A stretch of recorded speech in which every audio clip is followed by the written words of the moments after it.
Hello everyone, आज हम muscular system का पार्ट 2 देखने जा रहे हैं।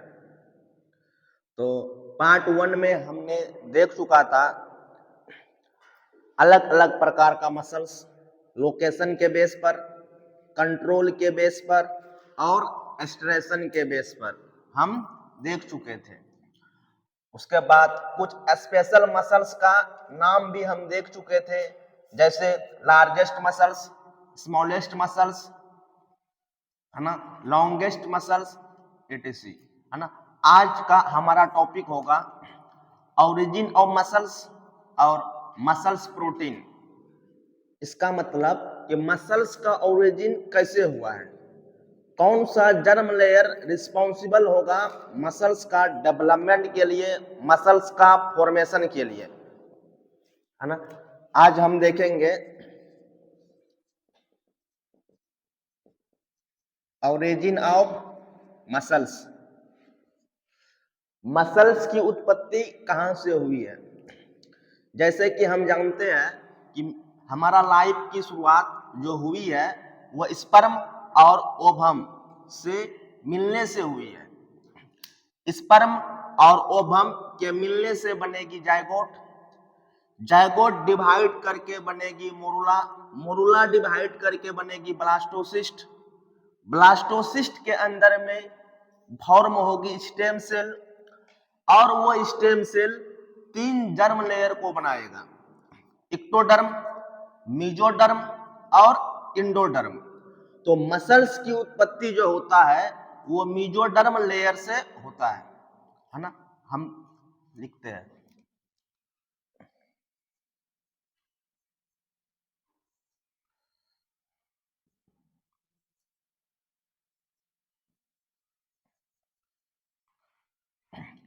ये हो गया स्पर्म, और इसको हम बोलेंगे ओवम।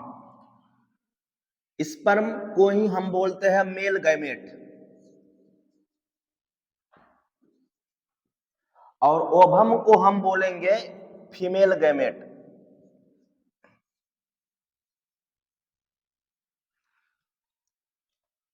हमको ये याद होनी चाहिए कि मेल का बॉडी का सबसे स्मॉलेस्ट सेल हम मेल गैमेट स्पर्म को बोलते हैं, और फीमेल का बॉडी का सबसे लार्जेस्ट सेल, सबसे बड़ी सेल हम ओवम को बोलते हैं। तो ओवम का जो डायमीटर होगा 130 माइक्रोमीटर, जबकि स्पर्म का होगा 50 माइक्रोमीटर। मेल का बॉडी का सबसे स्मॉलेस्ट सेल होगा स्पर्म, फीमेल का बॉडी का सबसे लार्जेस्ट सेल होगा ओवम। अगर फिर क्वेश्चन पूछ लिया कि फीमेल का बॉडी का सबसे स्मॉलेस्ट सेल क्या होगा, तो उसका जवाब होगा प्लेटलेट्स, है ना। तो स्पर्म और ओवम के मिलने से जो स्ट्रक्चर बनेगा उसको हम बोलेंगे जायगोट, उसको हम बोलेंगे जायगोट। जायगोट डिवाइड करेगा 1 सेल स्टेज से 2 सेल स्टेज, 2 सेल स्टेज से 4 सेल स्टेज, फिर 8 सेल स्टेज, फिर 16 सेल स्टेज। जब 16 सेल स्टेज आएगी तब उस कंडीशन को हम बोलेंगे मोरुला। जब 16 सेल स्टेज आएगी तब उस स्टेज को हम बोलेंगे मोरुला। मोरुला आगे जाके डिवाइड करके बनाएगा ब्लास्टोसिस्ट, मोरुला आगे जाकर के डिवाइड होकर बनाएगा ब्लास्टोसिस्ट। तो इस वाला स्ट्रक्चर को हम बोलेंगे ब्लास्टोसिस्ट।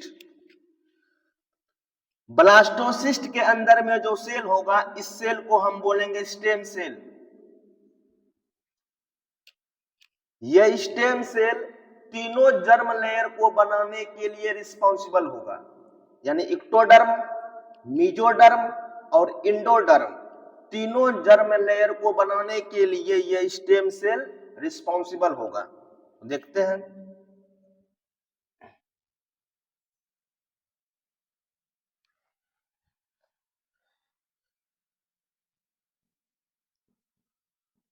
ऊपर वाला को बोलेंगे एक्टोडर्म, बीच वाला को मीजोडर्म, अंदर वाला को इंडोडर्म। अब जर्म लेयर का यही मीजोडर्म रिस्पॉन्सिबल होगा मसल सेल का फॉर्मेशन के लिए एम्ब्रियोनिक लाइफ में, ना। फिर से हम रिकॉल कर रहे हैं ओरिजिन ऑफ मसल्स में। मसल्स की उत्पत्ति जो होती है ना, वो कौन सा जर्म लेयर से होगा? उसका जवाब होगा मीजोडर्म लेयर। लेकिन ये जर्म लेयर आखिर बना कैसे, इसका जवाब हम सुनते हैं।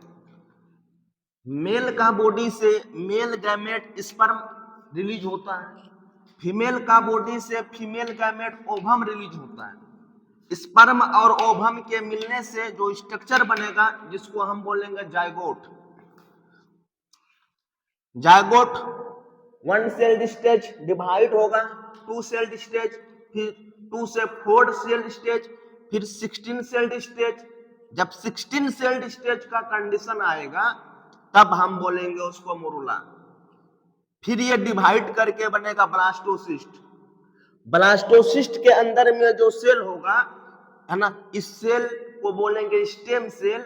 इस सेल के पास प्रॉपर्टी होगा तीनों जर्म लेयर को बनाने का, एक्टोडर्म, मीजोडर्म और इंडोडर्म को बनाने का।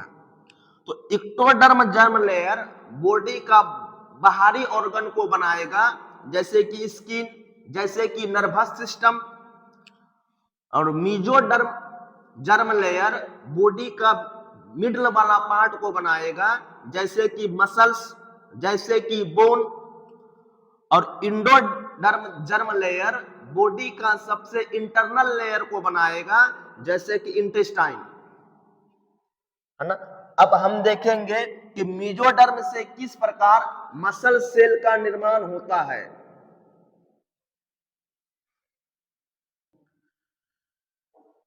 अभी तक हम देखें कि मेल गैमेट, जो मेल का बॉडी का सबसे स्मॉलेस्ट सेल होता है, जिसका शेप 50 माइक्रोमीटर का होता है, और फीमेल गैमेट जिसको हम ओवम बोलते हैं, जिसका शेप 130 माइक्रोमीटर का होता है, और वो फीमेल का बॉडी में सबसे लार्जेस्ट सेल होता है ना।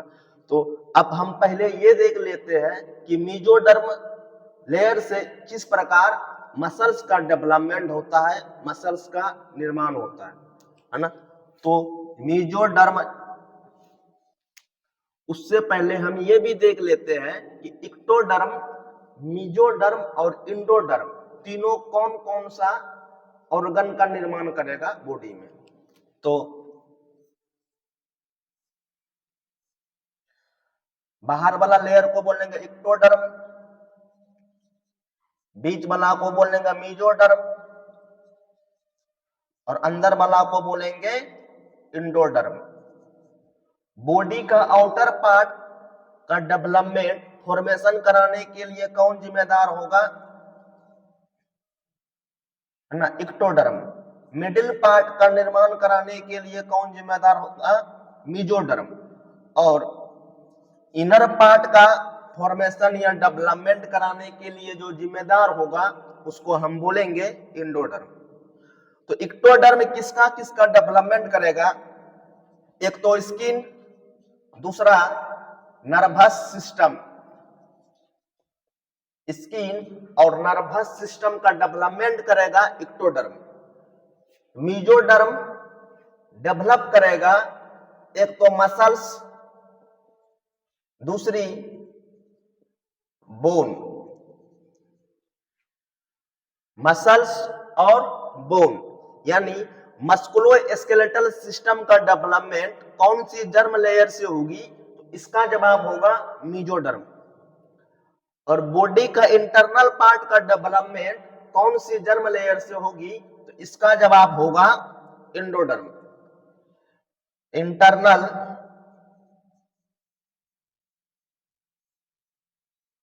ऑर्गन ऑफ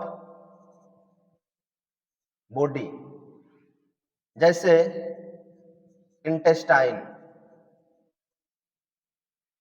यहां तक आप लिखिए।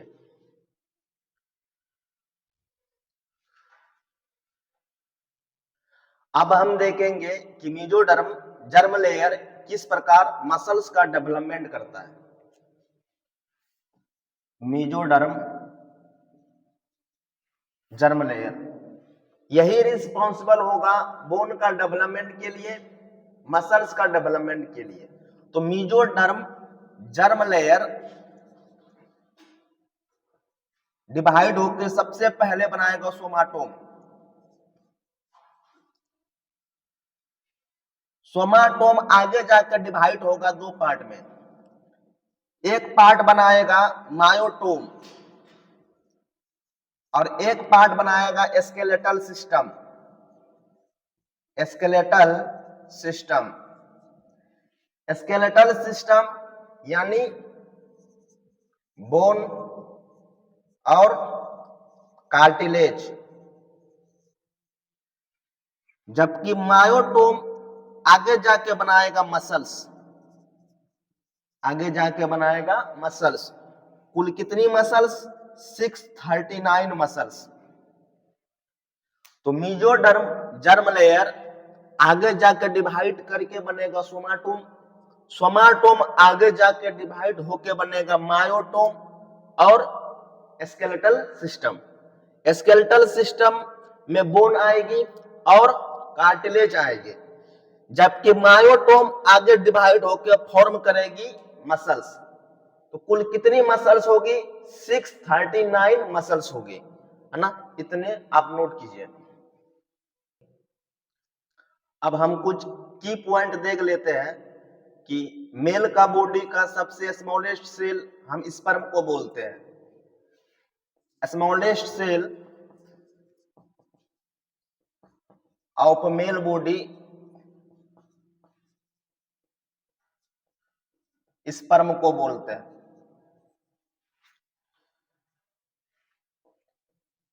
लार्जेस्ट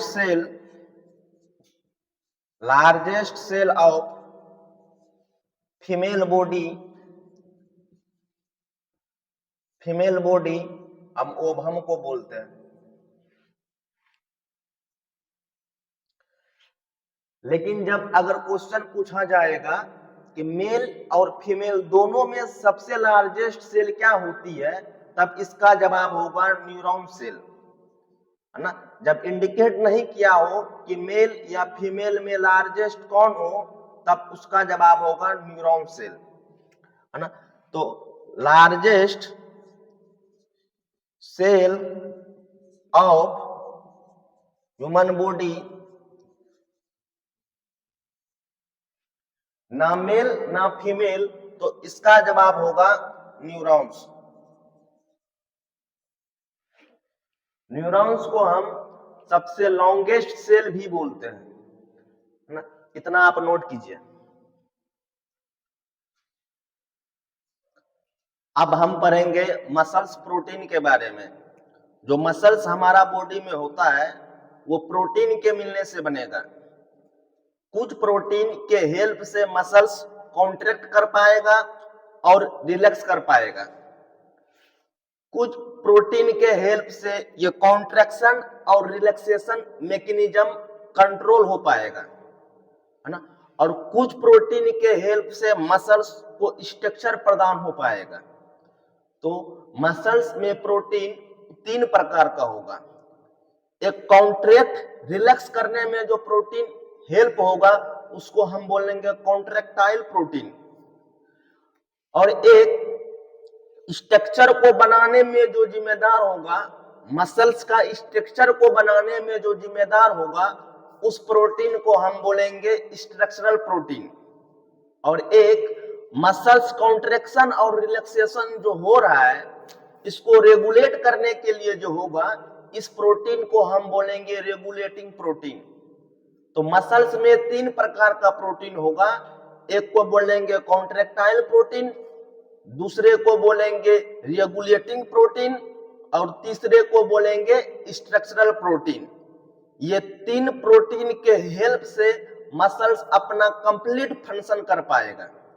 अगर ये प्रोटीन में डिफिशियंसी हुआ तो मसल्स डिस्फंक्शन हो जाएगा, मसल्स सही से वर्क नहीं कर पाएगा। तो सबसे पहले हम देखेंगे मसल्स प्रोटीन।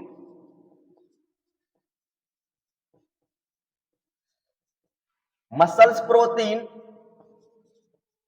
3 टाइप का होगा।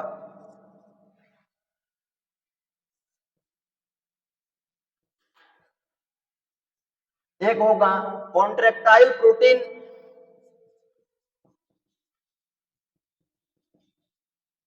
Contractile protein. दूसरा होगा regulating protein,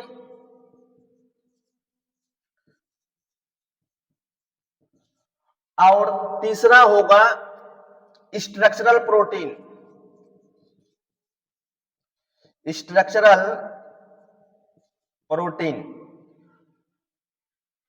contractile protein muscles को कॉन्ट्रैक्ट और रिलैक्स होने में हेल्प करेगा। रेगुलेटिंग प्रोटीन इस बात का रेगुलेशन करेगा कि मसल्स को कब कॉन्ट्रैक्ट होने देना है, कब कॉन्ट्रैक्ट होने नहीं देना है। और स्ट्रक्चरल प्रोटीन इस कॉन्ट्रैक्टाइल प्रोटीन को मेंटेन करके रखेगा, इस कॉन्ट्रैक्टाइल प्रोटीन को होल्ड करके रखेगा ताकि मसल्स का स्ट्रक्चर बना रह सके। अगर किसी कारणवश से स्ट्रक्चरल प्रोटीन डैमेज हो गया मसल्स का, तो ये कॉन्ट्रैक्टाइल प्रोटीन को होल्ड करने वाला कोई नहीं बच पाएगा, जिस वजह से पूरे का पूरे मसल्स का है ना डैमेजिंग हो जाएगा, मसल्स की संख्या बॉडी में घट जाएगी। तो सबसे पहले हम देखेंगे कॉन्ट्रैक्टाइल प्रोटीन। ऐसा प्रोटीन जो कॉन्ट्रैक्शन एंड रिलैक्सेशन में हेल्प करे उसको हम बोलेंगे contractile protein. Those protein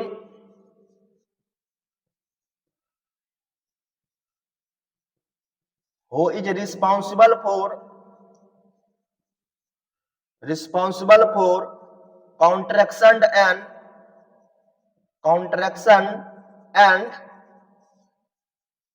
relaxation, इसको हम बोलेंगे कॉन्ट्रैक्टाइल प्रोटीन। इसमें 2 प्रकार का प्रोटीन आएगा, एक को हम बोलेंगे एक्टिन फिलामेंट, एक को बोलेंगे मायोसिन फिलामेंट। जो पतली वाली प्रोटीन होगी उसको हम बोलेंगे एक्टिन फिलामेंट, जो मोटी या थिक प्रोटीन होगी उसको हम बोलेंगे मायोसिन फिलामेंट, है ना। तो 2 प्रकार का होगी, एक को बोलेंगे एक्टिन फिलामेंट, दूसरा को हम बोलेंगे मायोसिन फिलामेंट। Myosin filament. इस एक्टिन फिलामेंट को हम दूसरे नाम में बोलते हैं थिन फिलामेंट, इसी को हम दूसरे नाम में बोलेंगे थिन फिलामेंट। जबकि मायोसिन साइज में बड़ी होती है, इसलिए हम इसको बोलेंगे थिक फिलामेंट, इसको बोलेंगे थिक फिलामेंट। एक्टिन फिलामेंट को ही हम दूसरे नाम में बोलेंगे थिन फिलामेंट, पतली फिलामेंट, और एक्टिन फिलामेंट ही जिम्मेदार होगा आई बैंड को बनाने में, और इसी को बोलेंगे लाइट बैंड को बनाने में, लाइट बैंड को बनाने में। आगे जब हम स्ट्रक्चर ऑफ है ना मायोफिब्रिल पढ़ेंगे तब हम देखेंगे आई बैंड, है ना, जिसको हम लाइट बैंड बोलते हैं, इसको बनाने के लिए जिम्मेदार कौन सा फिलामेंट होगा, तो वो होगा एक्टिन फिलामेंट। मायोसिन फिलामेंट को हम थिक फिलामेंट भी बोलते हैं, और ये थिक फिलामेंट जिम्मेदार होगा डार्क बैंड या इसी को बोलेंगे ए बैंड को बनाने में। अभी तक हमने देखा कि मसल्स प्रोटीन 3 प्रकार का होगा। जो प्रोटीन मसल्स का कॉन्ट्रैक्शन रिलैक्सेशन में हेल्प करेगा उसको हम बोलेंगे कॉन्ट्रैक्टाइल प्रोटीन। जो 2 प्रकार का होगा, एक को बोलेंगे एक्टिन फिलामेंट, दूसरे को बोलेंगे मायोसिन फिलामेंट। एक्टिन फिलामेंट को हम बोलते हैं थिन फिलामेंट, है ना, क्योंकि ये पतला होता, और यही थिन फिलामेंट आई बैंड या लाइट बैंड बनाने के लिए जिम्मेदार होगा, हल्का बैंड बनाने के लिए जिम्मेदार होगा, जो हम आगे देखेंगे, है ना। फिर मायोसिन फिलामेंट ये मोटा होता है, इसीलिए हम इसको बोलते हैं थिक फिलामेंट। ये थिक फिलामेंट ही जिम्मेदार होगा डार्क बैंड या ए बैंड को बनाने के लिए। समझिए, जब मसल्स का हम स्ट्रक्चर देखेंगे ना, मसल्स को हम ट्रांसवर्स सेक्शन देखेंगे, तो मसल्स में हमको कहीं कहीं डार्क लाइन दिखाई देगा, कहीं कहीं व्हाइट लाइन दिखाई देगा, कहीं डार्क लाइन दिखाई देगा, कहीं व्हाइट लाइन दिखाई देगा। हमने एक मसल्स का ट्रांसवर्स सेक्शन को यहां ड्रॉ किया है। तो ट्रांसवर्स सेक्शन ऑफ मसल्स में हम देख रहे हैं कि इस वाला पार्ट मसल्स का देखिए डार्क वाला पार्ट है ना। तो ये डार्क वाला पार्ट यानी ये डार्क बैंड कौन सा फिलामेंट बनाएगा, तो इसका जवाब होगा मायोसिन फिलामेंट। फिर मसल्स का देखिए इस वाला पार्ट, ये व्हाइट व्हाइट वाला पार्ट है ना, इसको बोलेंगे लाइट बैंड। इस लाइट बैंड को बनाने के लिए कौन सा फिलामेंट जरूरी होगा, तो इसको हम बोलेंगे कौन सा फिलामेंट, एक्टिन फिलामेंट। बात समझ रहे। मसल्स में जो डार्क डार्क एरिया होगा इसको हम बोलेंगे डार्क बैंड, और इस डार्क बैंड को बनाने के लिए जिम्मेदार होगा मायोसिन फिलामेंट। इसी डार्क बैंड को हम बोलते हैं ए बैंड। यानी डार्क बैंड या ए बैंड को बनाने के लिए कौन सा फिलामेंट जिम्मेदार होगा, मायोसिन। कौन सा फिलामेंट जिम्मेदार होगा, मायोसिन। और लाइट बैंड या इसी को बोलेंगे आई बैंड, ये व्हाइट व्हाइट वाला पार्ट, इसको बनाने के लिए कौन जिम्मेदार होगा, एक्टिन फिलामेंट। कौन सा फिलामेंट, एक्टिन फिलामेंट। क्या इतना समझ में आया, समझ में आया। एक्टिन फिलामेंट मसल्स का डार्क लाइन बनाने के लिए, एक्टिन फिलामेंट मसल्स का व्हाइट लाइन या मसल्स का आई बैंड या लाइट बैंड बनाने के लिए जिम्मेदार होगा। मायोसिन फिलामेंट थिक होगा, इसीलिए ये मसल्स का डार्क बैंड या ए बैंड को बनाने के लिए जिम्मेदार होगा। क्या इतना बात समझ गए, है ना। तो इतना बात आप नोट कीजिएगा, हम कुछ इंडिकेट करेंगे। मसल्स का इस वाला पार्ट को बोलेंगे डार्क बैंड, डार्क बैंड बोलेंगे, है ना। फिर मसल्स का इस वाला व्हाइट वाला पार्ट को बोलेंगे हम लाइट बैंड या आई बैंड, आई बैंड। इस डार्क बैंड को दूसरे नाम में हम बोलेंगे ए बैंड। तो डार्क बैंड को बनाने के लिए कौन सा जिम्मेदार होगा, मायोसिन फिलामेंट। और आई बैंड को बनाने के लिए कौन जिम्मेदार होगा, एक्टिन फिलामेंट। क्या हम कॉन्ट्रैक्टाइल प्रोटीन के बारे में समझ गए, समझ गए, है ना। ये एक्टिन और मायोसिन ही कॉन्ट्रैक्शन और रिलैक्सेशन के लिए जिम्मेदार होगा। इनके बिना मसल्स कॉन्ट्रैक्ट और रिलैक्स नहीं कर पाएगा। मसल्स का जब हम ट्रांसवर्स सेक्शन करेंगे, कट सेक्शन करेंगे, तो उसमें कुछ डार्क वाला पार्ट, कुछ व्हाइट वाला पार्ट दिखाई देता है। डार्क वाला पार्ट बनाएगा मायोसिन, व्हाइट वाला पार्ट बनाएगा कौन सा, है ना, एक्टिन फिलामेंट। इतना समझ गए, है ना। अब हम इसको आगे देखेंगे, इसको नोट कीजिए। अब हम देखेंगे रेगुलेटिंग प्रोटीन के बारे में। तो रेगुलेटिंग प्रोटीन वो प्रोटीन होगा जो मसल्स का कॉन्ट्रैक्शन और रिलैक्सेशन को रेगुलेट करके रखेगा। तो रेगुलेटिंग प्रोटीन में दो आएगा, एक को बोलेंगे हम ट्रोपोमायोसिन, ट्रोपोमायोसिन, दूसरे को हम बोलेंगे ट्रोपोनिन, दूसरे को हम बोलेंगे ट्रोपोनिन। ये दोनों प्रोटीन मसल्स कॉन्ट्रैक्शन को रेगुलेट करेगा। स्ट्रक्चरल प्रोटीन में दो आएगा, एक को बोलेंगे हम जेड लाइन और दूसरे को हम बोलेंगे एम लाइन। जेड लाइन और एम लाइन को हम स्ट्रक्चरल प्रोटीन बोलते हैं। क्यों बोलते, इसका रीजन समझिए।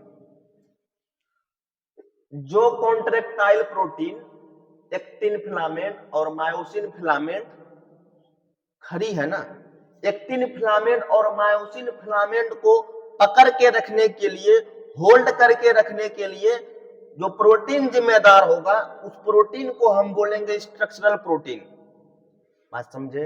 मतलब स्ट्रक्चरल प्रोटीन जेड लाइन और एम लाइन इस एक्टिन फिलामेंट को होल्ड करके रखेगा और इस मायोसिन फिलामेंट को होल्ड करके रखेगा, पकड़ के रखेगा।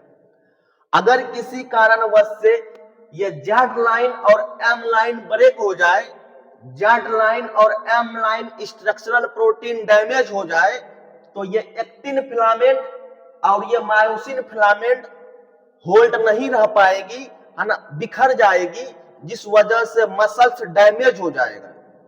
मसल्स डैमेज हो गया तो मसल्स की संख्या कम हो गई, है ना।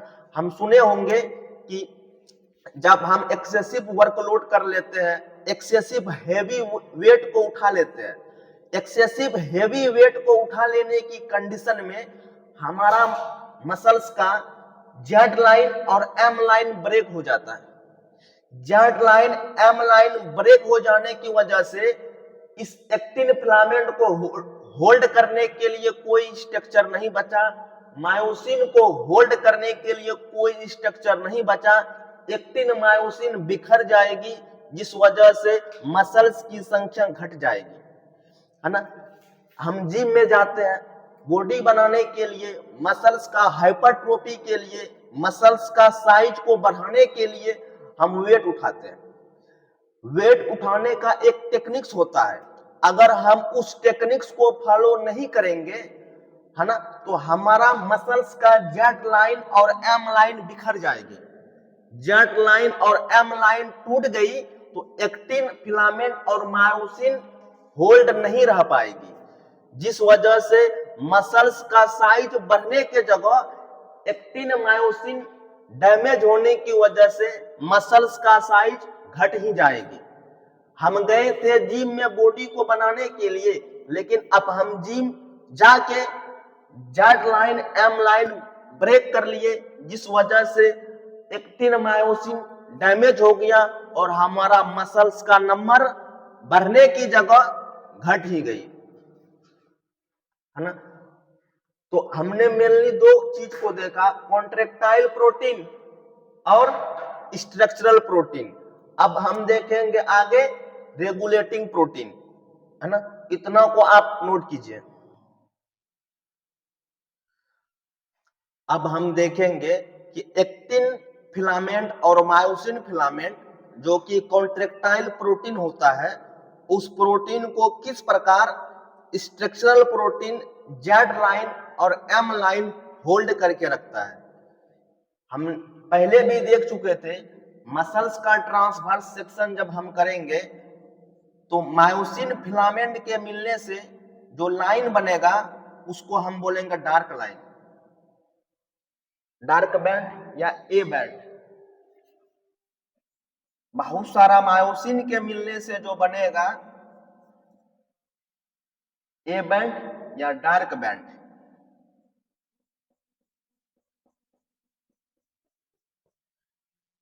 मसल्स का ट्रांसवर्स सेक्शन में यह डार्क बैंड, फिर आई बैंड, फिर डार्क बैंड, फिर आई बैंड, फिर डार्क बैंड। इस डार्क बैंड को बनाने के लिए कौन सा प्रोटीन जिम्मेदार? मायोसिन। इस आई बैंड को बनाने के लिए कौन सा प्रोटीन जिम्मेदार? एक्टिन। फिर डार्क बैंड को बनाने के लिए मायोसिन, फिर आई बैंड को बनाने के लिए एक्टिन। इतना बात हम कर चुके हैं। तो ये हो गया डार्क बैंड। इस डार्क बैंड को कौन बनाएगा, है ना? डार्क बैंड को बनाएगा मायोसिन, बनाएगा, है ना। और इस वाला पार्ट को हम बोलेंगे आई बैंड या लाइट बैंड। इसको कौन बनाएगा? इसको बनाने के लिए कौन सा प्रोटीन जिम्मेदार होगा? जवाब होगा एक्टिन या थिन फिलामेंट।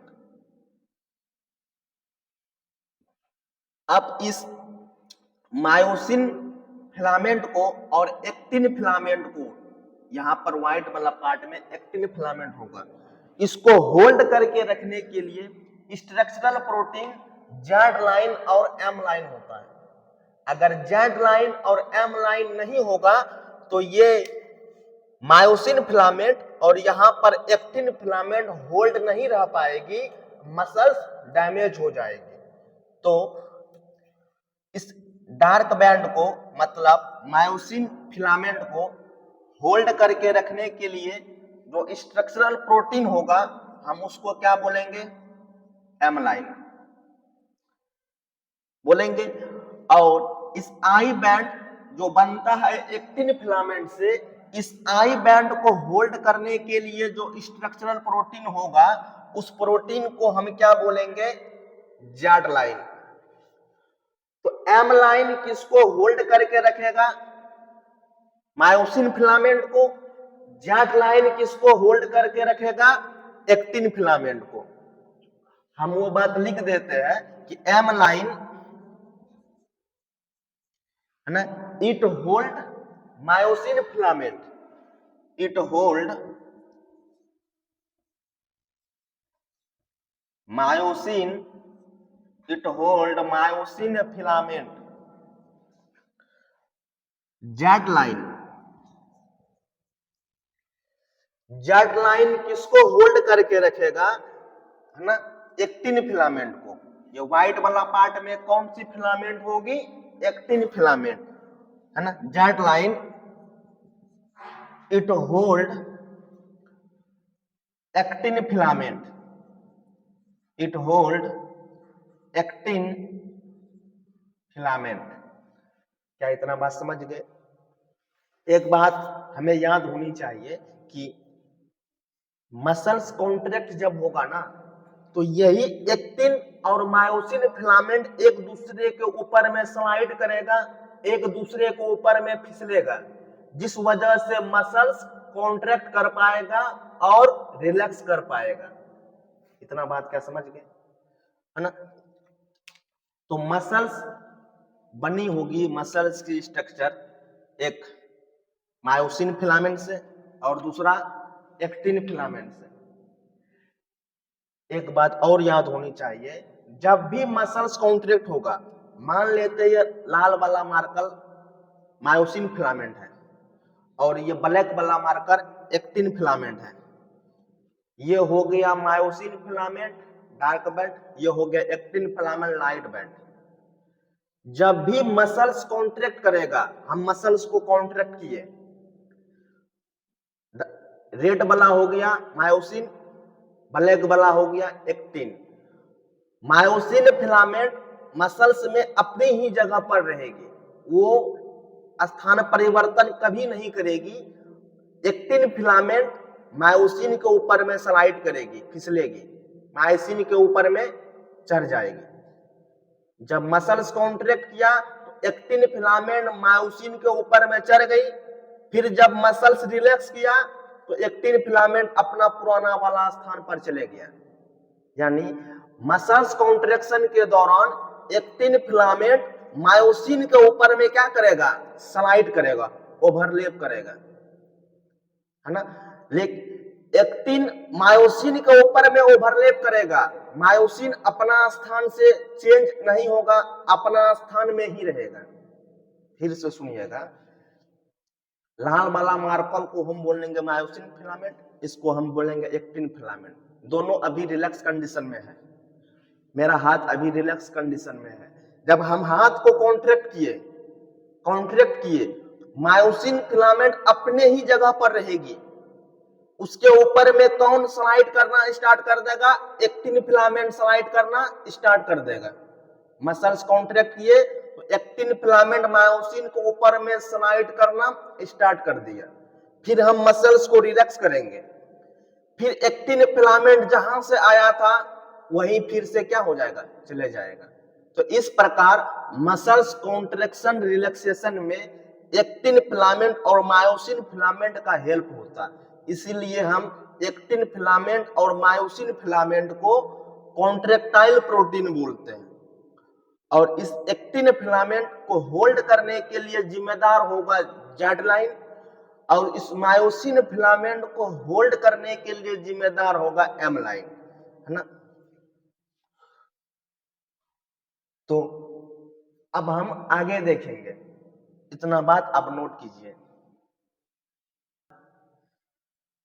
अब हम देखेंगे कि आई बैंड जो मिलके बनी होती है एक्टिन फिलामेंट से, और डार्क बैंड जो मिलके बनी होगी मायोसिन फिलामेंट से, एक्टिन फिलामेंट किस प्रकार मायोसिन के ऊपर में स्लाइड करेगा, हम उसका ओवरव्यू देख लेते हैं, ताकि आने वाला पार्ट में हमको हार्ड नहीं लगे। सुनिए, तो हम एक्टिन फिलामेंट को ड्रॉ करेंगे ब्लैक मार्कर से, मायोसिन को ड्रॉ करेंगे रेड मार्कर से, है ना। इसको बोलेंगे हम actin filament, actin filament.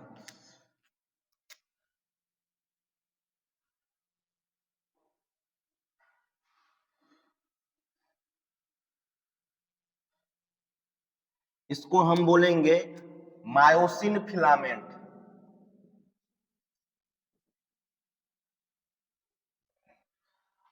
Myosin filament का इस वाला पार्ट को हम बोलेंगे हेड, मायोसिन का हेड। मायोसिन फिलामेंट अपने ही स्थान पर रहेगा, वो एक्टिन फिलामेंट का एक्टिव साइट से बाइंड कर जाएगा, बाइंड करके एक्टिन फिलामेंट को अपने ऊपर में खींच लेगा। तो मायोसिन फिलामेंट एक्टिन के जिस साइट से बाइंड करेगा उस साइट को हम बोलेंगे एक्टिव साइट ऑफ एक्टिन, मतलब एक्टिन का active site. Myosin filament actin का एक्टिव साइट से जुड़ करके बनाएगा इस स्ट्रक्चर को हम बोलेंगे क्रॉस आर्म। जब भी मसल्स कॉन्ट्रैक्ट की बारी आएगी, मायोसिन फिलामेंट एक्टिन के एक्टिव साइट पर जुड़ जाएगी और एक्टिन को अपने ऊपर खींच लेगी। अब दूसरे में देखेंगे,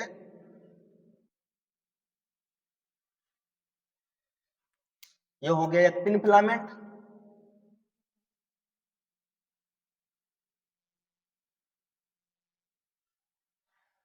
है ना। इसको बोलेंगे मायोसिन फिलामेंट, मायोसिन फिलामेंट। आप देख सकते हैं फिगर में, ये मायोसिन का जो हेड है एक्टिन को अपने ऊपर में क्या कर लिया, खींच रहा है। तो इस प्रकार एक्टिन फिलामेंट मायोसिन को ऊपर में क्या कर रहा है, स्लाइड कर रहा है।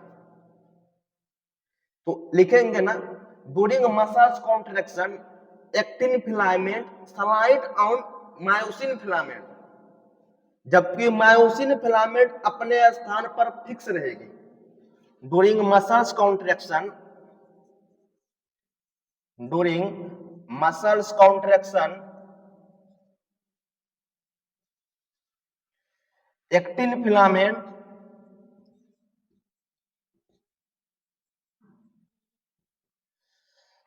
Slide on myosin filament. Actin filament myosin के ऊपर में स्लाइड करेगी, जबकि मायोसिन अपने स्थान पर हमेशा प्रेजेंट रहेगी, है ना। मायोसिन का हेड एक्टिन का जिस साइड पर जुड़ेगा उस साइड को बोलेंगे हम active site, active site. Myosin का हेड एक्टिन का एक्टिव साइट में जो जुड़ेगा, इस स्थान में जो स्ट्रक्चर बनेगा इसको हम बोलेंगे क्रॉस आर्म। मायोसिन का हेड एक्टिन का एक्टिव साइट से जुड़कर क्रॉस आर्म बनाएगा। क्रॉस आर्म बनने के बाद ये एक्टिन फिलामेंट मायोसिन को ऊपर में स्लाइड करना स्टार्ट कर देगा। तो क्या ये एक्टिन बिना एनर्जी का ही मायोसिन के ऊपर में स्लाइड करना स्टार्ट करेगा? नहीं। ये एक्टिन जब मायोसिन के ऊपर में स्लाइड करेगा तो इस स्थान पर एटीपी का यूज होगा। एनर्जी का फॉर्म जो होता है एटीपी, उसका यूज होगा। इसीलिए मसल्स कॉन्ट्रैक्शन में हमारा बॉडी में एनर्जी का लॉस होगा, एटीपी का लॉस होगा। इतना आप लिखिए। मायोसिन का हेड हमेशा एक्टिन का एक्टिव साइड से जुड़ेगा जब भी मसल्स कॉन्ट्रैक्शन करने की जरूरत होगी। तो हम यहां लैंग्वेज में लिखते हैं always myosin head attach with, always myosin head attach with active site of actin, attach with active site of actin filament.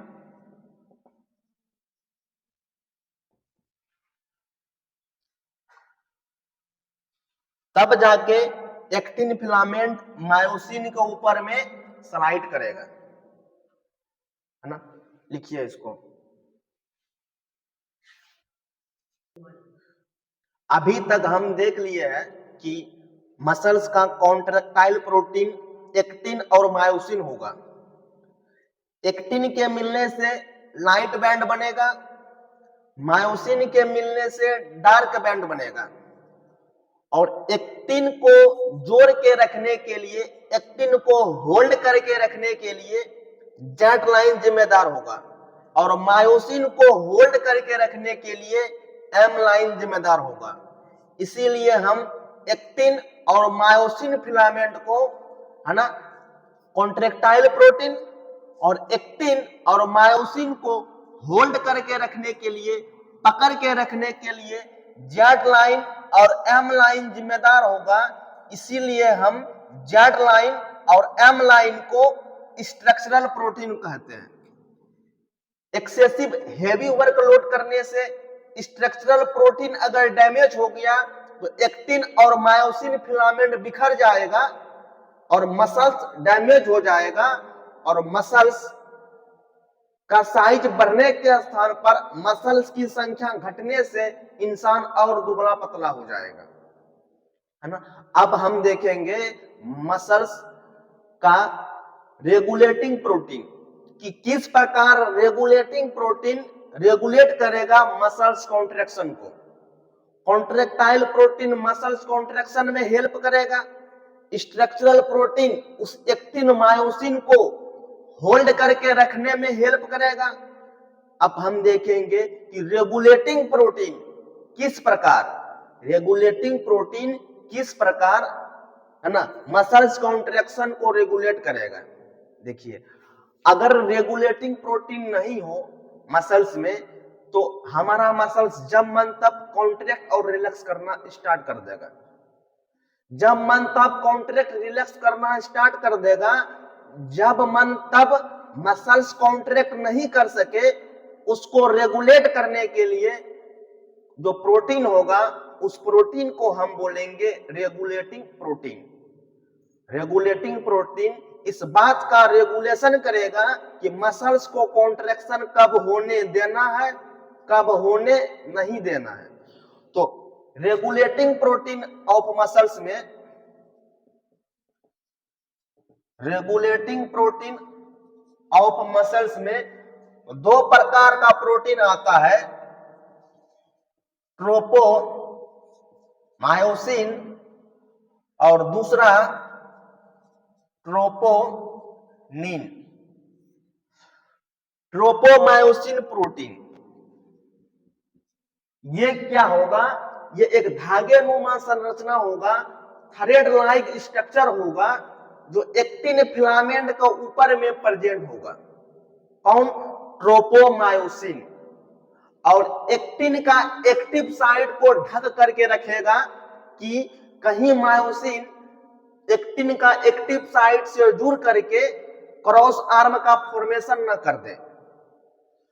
Tropomyosin protein एक थ्रेड लाइक प्रोटीन होगा जो एक्टिन के ऊपर में रैप होगा, एक्टिन के ऊपर में प्रेजेंट होगा और एक्टिन फिलामेंट के एक्टिव साइट को इनहिबिट करके रखेगा। कहीं मायोसिन का हेड एक्टिन का एक्टिव साइट से जुड़ करके मसल्स कॉन्ट्रैक्शन स्टार्ट ना कर दे। तो लिखेंगे it is thread like structure, it is thread like structure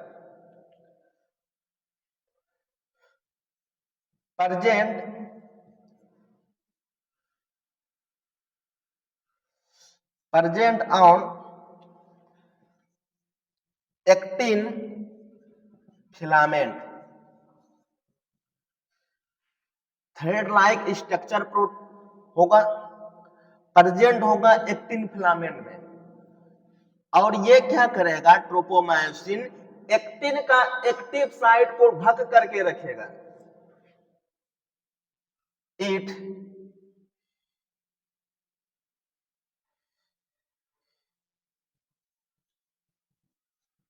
inhibit of active site of actin। Actin का एक्टिव साइट को इनहिबिट करके भी कौन रहेगा, ट्रोपोमायोसिन। अभी हम फिगर देखेंगे, सब बात हमको समझ आ जाएगा। फिर हम ट्रोपोनिन के बारे में देखते हैं। ट्रोपोनिन ये 3 प्रोटीन के मिलने से बनेगा, मेड बाय 3 प्रोटीन।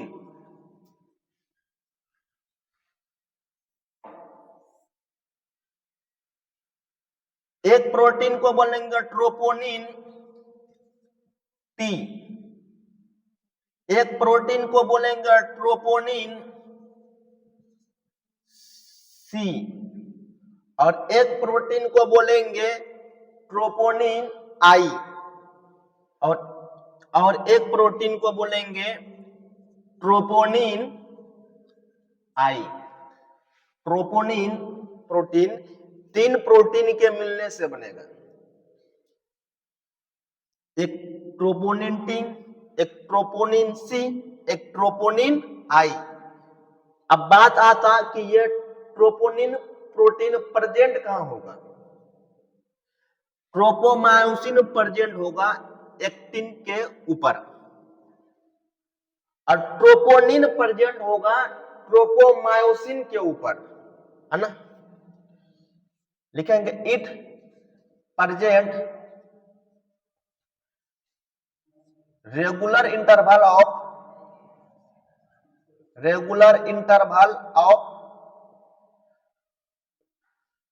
ट्रोपोमायोसिन, यानी ट्रोपोमायोसिन के रेगुलर अंतराल पर कौन सा प्रोटीन प्रेजेंट होगा, ट्रोपोनिन। ट्रोपोनिन प्रोटीन कितने प्रकार का, 3 प्रकार का, एक ट्रोपोनिन टी, एक को बोलेंगे ट्रोपोनिन सी, एक को बोलेंगे ट्रोपोनिन आई। ट्रोपोनिन टी किससे जुड़ा होगा, है ना। ट्रोपोनिन सी ट्रोपोनिन प्रोटीन का ट्रोपोनिन टी किससे जुड़ा रहेगा, ट्रोपोमायोसिन से, ट्रोपोमायोसिन से अटैच होगी। तो लिखेंगे ट्रोपोनिन टी के बारे में, attach with tropomyosin, attach with tropomyosin. हम सुने हैं कि मसल्स कॉन्ट्रैक्शन के लिए कैल्शियम आयन का रिक्वायरमेंट होगा, बिना कैल्शियम आयन के मसल्स कॉन्ट्रैक्शन नहीं होगा। तो कैल्शियम आयन किससे जाके बाइंड करेगा, ट्रोपोनिन सी से, है ना। तो ट्रोपोनिन सी से कौन बाइंड करेगा, कैल्शियम। तो ट्रोपोनिन सी के बारे में लिखेंगे binding site of calcium. Calcium binding site किसको बोलेंगे हम? ट्रोपोनिन सी को। हम इससे पहले ट्रोपोमायोसिन के बारे में देखे थे। ट्रोपोमायोसिन एक्टिन का एक्टिव साइट को ढक के रखता था, लेकिन ट्रोपोमायोसिन एक्टिन का एक्टिव साइट को हल्का ढक के रखेगा, हल्का सा। पूरे ढक के एक्टिन का एक्टिव साइट को कौन रखेगा? ट्रोपोनिन आई। ट्रोपोमायोसिन एक्टिन का एक्टिव साइट को हल्का ढक के रखेगा, जबकि ट्रोपोनिन एक्टिन का एक्टिव साइट को पूरे ढक के रखेगा। तो लिखेंगे it inhibit active site of actin by masking, mask लगा करके ढक करके, है ना। इट इनहिबिट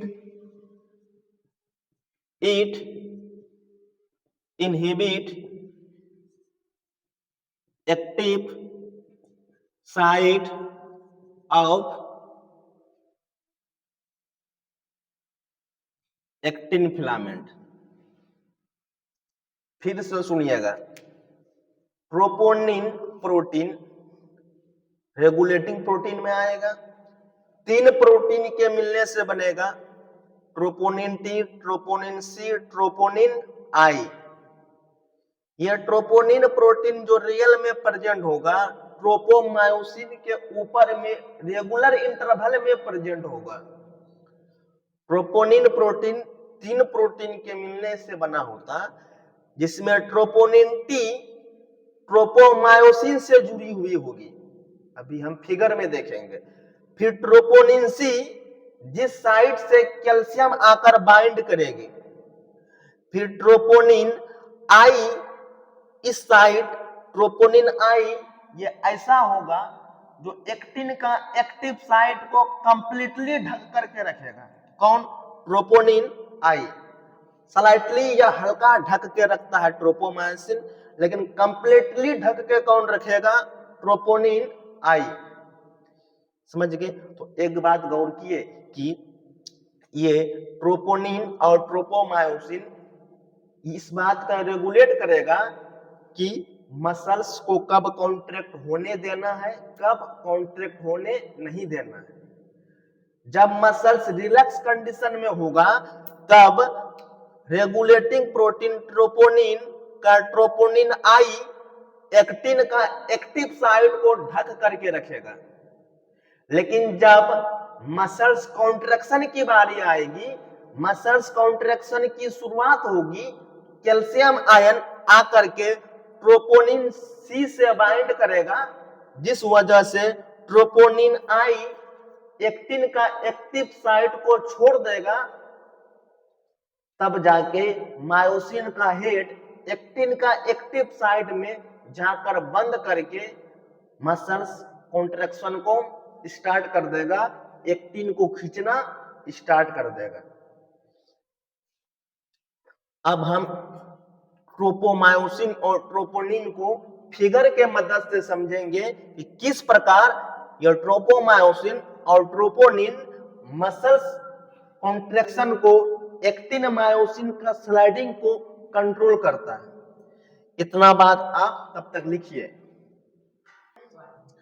अब हम देखेंगे कि रेगुलेटिंग प्रोटीन ट्रोपोमायोसिन और ट्रोपोनिन किस प्रकार मसल्स कॉन्ट्रैक्शन को रेगुलेट करके रखेगा। इससे पहले हम देख चुके थे कि ट्रोपोमायोसिन एक्टिन फिलामेंट के ऊपर में प्रेजेंट होगा, थ्रेड लाइक स्ट्रक्चर होगा, धागेनुमा संरचना होगा। फिर ट्रोपोनिन के बारे में देखे थे, 3 प्रोटीन के मिलने से बनेगा और ट्रोपोमायोसिन का रेगुलर इंटरवल में प्रेजेंट होगा, है ना। अब देखेंगे फिगर के थ्रू किस प्रकार ट्रोपोमायोसिन और ट्रोपोनिन मसल्स कॉन्ट्रैक्शन को रेगुलेट करेगा, जिस वजह से हम उसको रेगुलेटिंग प्रोटीन बोले हैं। सुनिए, तो हम फिर से एक्टिन फिलामेंट को ब्लैक मार्कर से बनाएंगे। हम एक्टिन फिलामेंट को बनाएं। एक्टिन फिलामेंट बनाए। फिर एक्टिन फिलामेंट का हम इस साइड को बोल लेते हैं एक्टिव साइड ऑफ एक्टिन, इसको बोलेंगे एक्टिव साइट ऑफ एक्टिन। अब फिर हम बनाएंगे मायोसिन फिलामेंट को।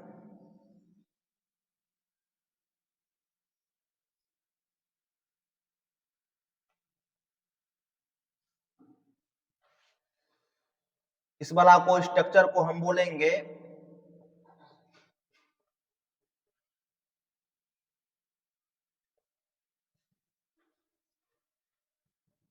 Myosin filament.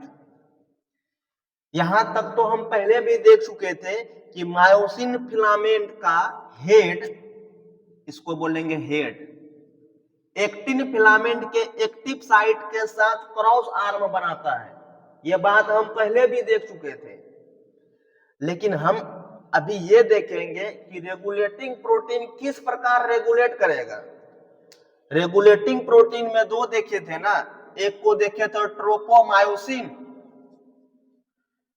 दूसरे को देखे थे ट्रोपोनिन, देखे थे। तो ट्रोपोमायोसिन जो देखे थे, है ना, ये जो प्रेजेंट होगा, कहां प्रेजेंट होगा वो देखिए।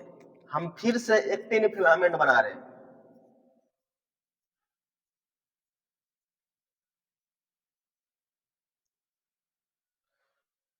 एक्टिन फिलामेंट के ऊपर में थ्रेड लाइक स्ट्रक्चर जो प्रेजेंट होगा, उसी को हम बोलेंगे ट्रोपोमायोसिन। थ्रेड लाइक मतलब धागानुमा संरचना।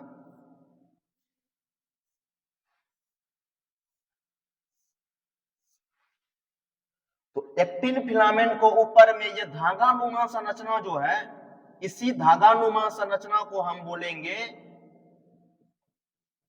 ट्रोपोमायोसिन। इसको हम डार्क लाइन से दिखा रहे थोड़ा। इसी धागानुमा थ्रेडनुमा स्ट्रक्चर को बोलेंगे हम ट्रोपोमायोसिन।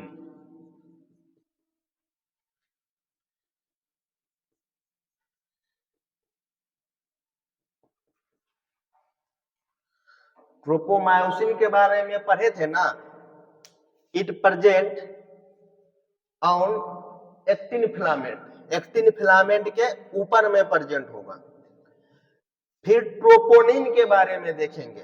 ट्रोपोनिन 3 प्रोटीन के मिलने से बनेगा।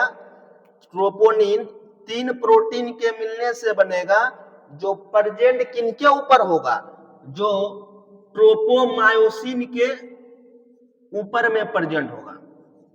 ट्रोपोनिन रेगुलर इंटरवल में, यहां भी ट्रोपोनिन, फिर यहां भी ट्रोपोनिन प्रेजेंट होगा, फिर यहां भी ट्रोपोनिन प्रेजेंट होगा। तो इस प्रकार रेगुलर इंटरवल में ट्रोपोनिन प्रेजेंट होगा ट्रोपोमायोसिन के ऊपर में। तो ट्रोपोनिन का 3 यूनिट होगा।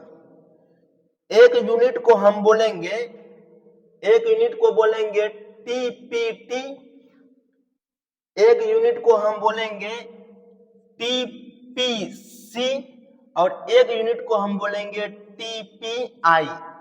यानी ट्रोपोनिन का 3 यूनिट, एक को बोलेंगे ट्रोपोनिन टी।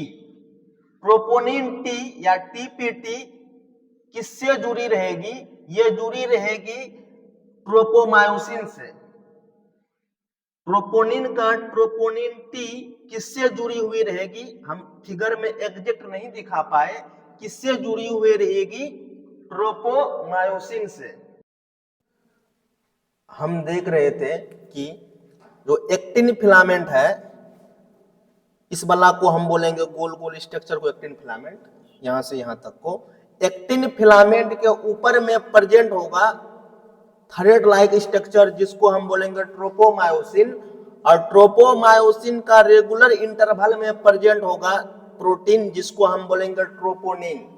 ट्रोपोनिन प्रोटीन 3 होगा, TPT, troponin T, troponin C, troponin I. Troponin T tropomyosin से बाइंड करेगा, ट्रोपोनिन सी कैल्शियम से बाइंड करेगा और ट्रोपोनिन आई एक्टिन का एक्टिव साइट को कंप्लीट ढक के रखेगा। फिर से सुनिएगा, ट्रोपोनिन टी ट्रोपोमायोसिन से बाइंड करेगा, इस थ्रेड लाइक स्ट्रक्चर को हम बोलेंगे, इस थ्रेड लाइक स्ट्रक्चर को tropomyosin. Troponin T thread like structure tropomyosin से बाइंड करेगा, ट्रोपोनिन सी कैल्शियम से बाइंड करेगा, ट्रोपोनिन आई एक्टिन का एक्टिव साइट को ढक के रखेगा। मान लेते ये एक्टिन का एक्टिव साइट है, इसको मास्किंग करके रखा हुआ है कौन? ट्रोपोनिन आई। जब भी मसल्स कॉन्ट्रैक्शन का बारी आएगा, मसल्स कॉन्ट्रैक्शन से पहले ट्रोपोनिन आई एक्टिन का एक्टिव साइट को ढक करके रखेगा, लेकिन जब भी मसल्स कॉन्ट्रैक्शन की बारी आएगी तो कैल्शियम आयन रिलीज होगा मसल सेल में। वो कैल्शियम आयन ट्रोपोनिन सी से जाकर के बाइंड करेगा। वो ट्रोपोनिन सी से जो बाइंड किया कैल्शियम आयन, तो ये तीनों का तीनों प्रोटीन ट्रोपोनिन उलट गया, तीनों का तीनों प्रोटीन उलट जाएगा। तो उलट जाने की वजह से ट्रोपोनिन आई एक्टिन का एक्टिव साइट जो ये था, एक्टिन का एक्टिव साइट है ना, एक्टिव साइट किसका? एक्टिन का, इसको खाली कर देगा। अब एक्टिन का एक्टिव साइट फ्री हो जाएगा, तब मायोसिन का हेड एक्टिन का एक्टिव साइट से जुड़ करके, एक्टिन का एक्टिव साइट से जुड़ करके क्रॉस आर्म बनाएगा, मसल्स कॉन्ट्रैक्शन को स्टार्ट कर देगा, है ना। Thread like structure tropomyosin actin filament के ऊपर में प्रेजेंट होगा, उसके जस्ट ऊपर रेगुलर इंटरवल में ट्रोपोनिन का 3 यूनिट प्रेजेंट होगा। जो ट्रोपोनिन का यूनिट ट्रोपोमायोसिन से बाइंड होगा उसको हम बोलेंगे ट्रोपोनिन टी। जो ट्रोपोनिन का यूनिट पर कैल्शियम आके बाइंड करेगा उसको हम बोलेंगे टीपीसी। जो ट्रोपोनिन का यूनिट एक्टिन का एक्टिव साइट को बाइंड करके ढक करके रखेगा उसको हम बोलेंगे टीपीआई। जब मसल्स कॉन्ट्रैक्शन की बारी आएगी, कैल्शियम आयन मसल सेल में रिलीज होगा, वह कैल्शियम आयन ट्रोपोनिन का टीपीसी से कैल्शियम बाइंडिंग साइट से बाइंड करेगा, जिस वजह से ट्रोपोनिन आई एक्टिन का एक्टिव साइट को जो ढक के रखा था उसको फ्री कर देगा। जब एक्टिन का एक्टिव साइट फ्री हो जाएगा तब उस कंडीशन में मायोसिन का हेड एक्टिन का एक्टिव साइट से जुड़ करके, ये मायोसिन का हेड एक्टिन का एक्टिव साइट से जुड़ करके, ये मायोसिन का हेड एक्टिन का एक्टिव साइट से जुड़ करके किसका निर्माण कर देगा? क्रॉस आर्म का निर्माण कर देगा। और ये एक्टिव साइट एटीपी का यूज करके इस एक्टिन फिलामेंट को अपने ऊपर खींच लेगा। मायोसिन अपने स्थान पर रहेगा, एक्टिन फिलामेंट मायोसिन को ऊपर में स्लाइड करने लगेगा। मसल्स कॉन्ट्रैक्शन होने से पहले एक्टिन का एक्टिव साइट ट्रोपोनिन आई के द्वारा ढका हुआ रहेगा, कंप्लीटली ढका रहेगा। लेकिन जब मसल्स कॉन्ट्रैक्शन की बारी आएगी तो ट्रोपोनिन आई, है ना, आई एक्टिन का एक्टिव साइट को छोड़ देगा, जिससे एक्टिन का एक्टिव साइट फ्री हो जाएगा और मायोसिन का हेड उससे जाकर जुड़ करके क्रॉस आर्म का निर्माण कर देगा। तब एक्टिन फिलामेंट मायोसिन के ऊपर स्लाइड करना स्टार्ट कर देगा। तो इस प्रकार रेगुलेटिंग प्रोटीन ट्रोपोमायोसिन और ट्रोपोनिन में हम देखें कि ट्रोपोनिन अगर नहीं होगा और ट्रोपोमायोसिन नहीं होगा तो कब मसल्स कॉन्ट्रैक्ट करना है, कब मसल्स को रिलैक्स करना है, ये कंट्रोल नहीं हो पाएगा। तो इस कंट्रोल के लिए, इस रेगुलेशन के लिए कुदरत मसल्स में रेगुलेटिंग प्रोटीन का निर्माण किया है ना, ट्रोपोमायोसिन और ट्रोपोनिन।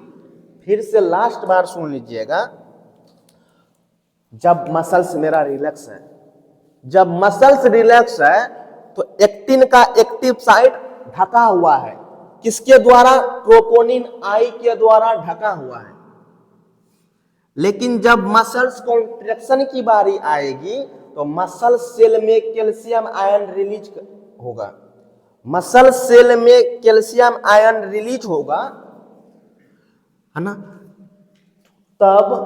तब कैल्शियम आयन ट्रोपोनिन सी से जाके बाइंड करेगा, जिस वजह से ये तीनों का तीनों ट्रोपोनिन का स्ट्रक्चर पलट जाएगा।